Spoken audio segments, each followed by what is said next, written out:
But Freddie was always coddling me. The doctor saw me as a stand-in homemaker and expected me to do all the cooking and cleaning for the men. You see, in spite of all his scientific experiments, he really was very old-fashioned. In that old, drafty castle, the lab we spent most of our time in didn't even have any windows, just that old skylight in the roof that he only opened during storms, the inverse of common sense. I knew I was capable of doing more, of being a someone. We tried working things out, Freddie and I, but it was clear we were better as a team that didn't live together. So I chose to head to America and try my hand in Hollywood.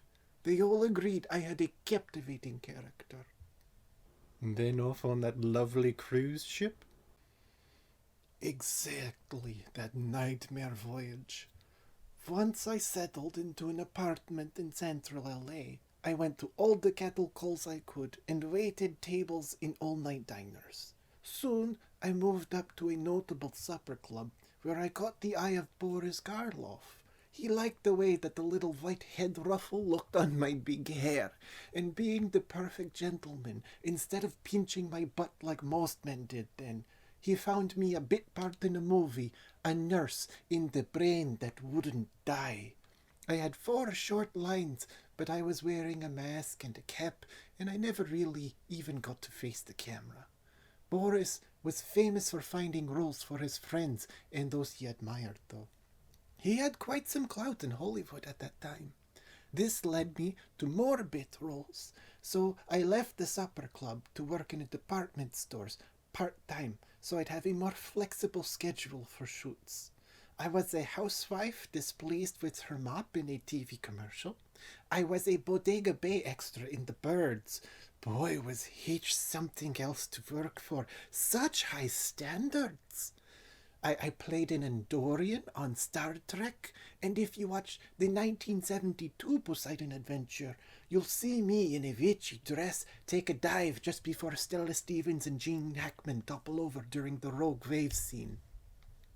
After that role, I was drawn to more disaster movies and always auditioned for the most morbid roles. I was an extra in The Towering Inferno, Airport 77, The China Syndrome, and I was a favorite extra in the terminal crash scene in Airplane. The Zucker brothers loved that I had been basically unknown in a previous airplane disaster movie. I was sort of their own little inside joke. Since the early 80s, I've been mostly extras and character actors in TV sitcoms now and then, but I've slowed down in recent years. Such a full career. And your husband, Mark, is it? How did you meet? At work. I was the annoying perfume sample lady. I sneezed and accidentally clouded him in eternity. He took it well, then he took me out to dinner. We've been mad for each other ever since. And Freddie's been a big part of our lives too. We used to share meals together regularly, and since he's moved up the coast, he's come down to visit us for major holidays most years. We live quietly now. Mark's retired and putters in the yard, while I've taken up mixing unlikely tracks to make spooky soundtracks for a hobby. You know, Gene Autry meets Kraftwerk meets Missy Elliott sort of thing. Oh, I need to remember that combo.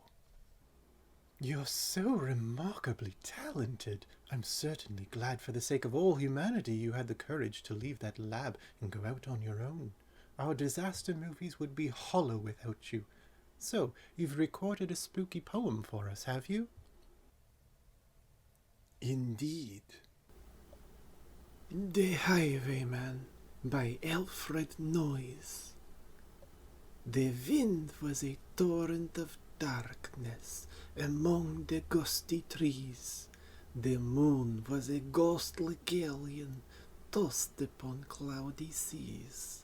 The road was a ribbon of moonlight over the purple moor, and the highwayman came riding, riding, riding The highwayman came riding up to the old inn door.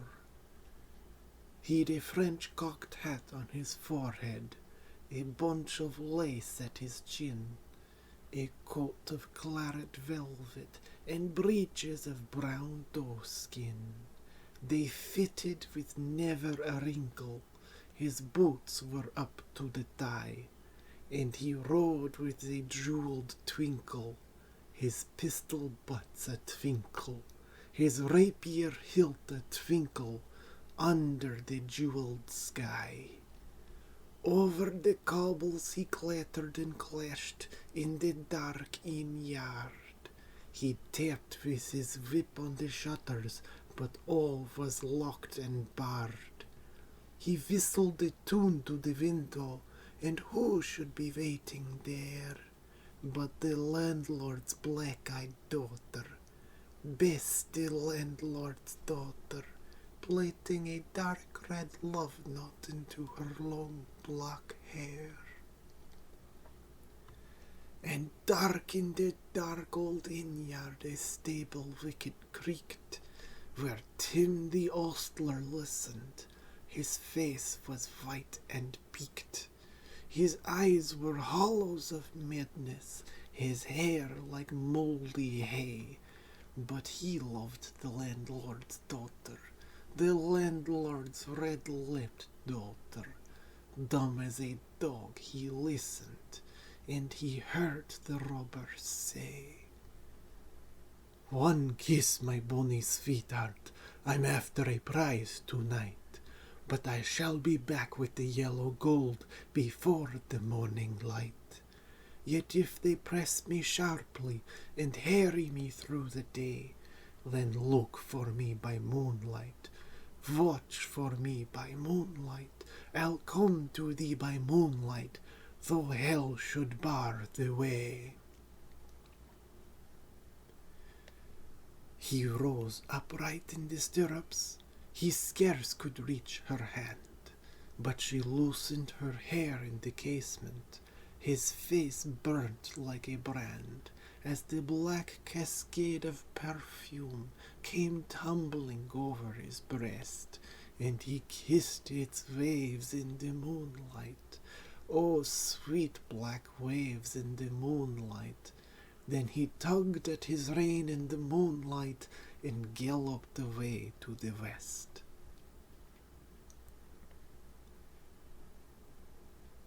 He did not come in the dawning, he did not come at noon, and out of the tawny sunset, before the rise of the moon, when the road was a gypsy's ribbon looping the purple moor, a red-coat troop came marching, marching, marching.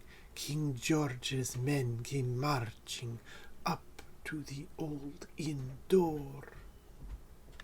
They said no word to the landlord, they drank his ale instead, but they gagged his daughter and bound her to the foot of her narrow bed. Two of them knelt at her casement, with muskets at their side.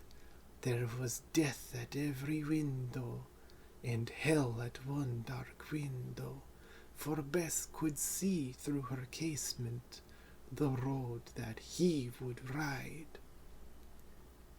They had tied her up to attention with many a sniggering jest.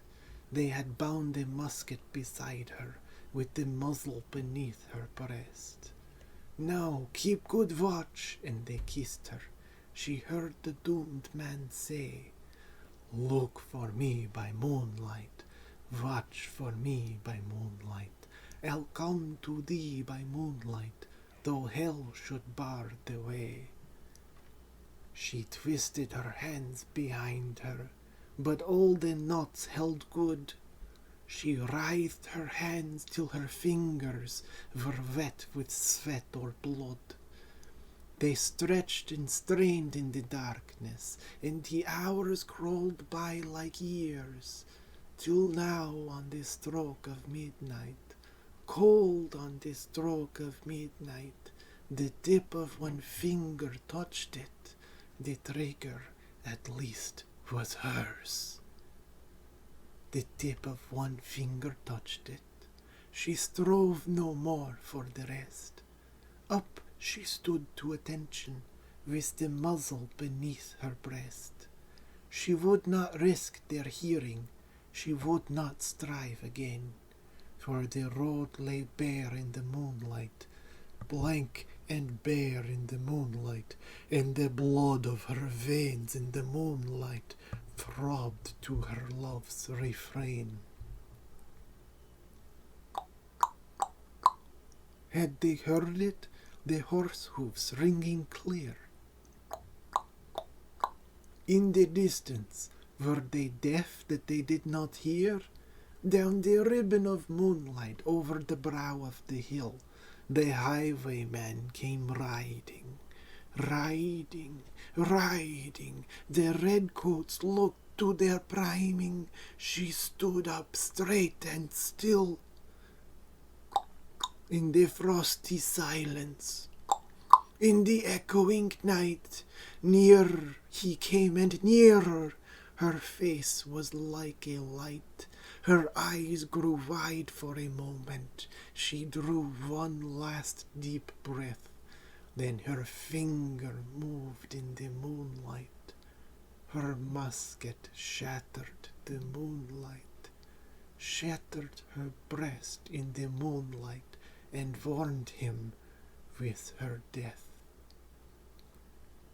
He turned, he spurred to the west. He did not know who stood, bowed with her head o'er the musket, drenched with her own blood. Not till the dawn he heard it, and his face grew grey to hear how Bess, the landlord's daughter, the landlord's black-eyed daughter, had watched for her love in the moonlight and died in the darkness there. But he spurred like a madman, shrieking a curse to the sky, with the white road smoking behind him and his rapier brandished high. Blood-red were his spurs in the golden noon, wine-red was his velvet coat, when they shot him down in the highway, down like a dog on the highway, and he lay in his blood on the highway, with a bunch of lace at his throat. And still of a winter's night they say, when the wind is in the trees, when the moon is a ghostly galleon tossed upon cloudy seas, when the road is a ribbon of moonlight over the purple moor, a highwayman comes riding, riding, riding. A highwayman comes riding up to the old inn door. Over the cobbles he clatters and clangs in the dark inn yard.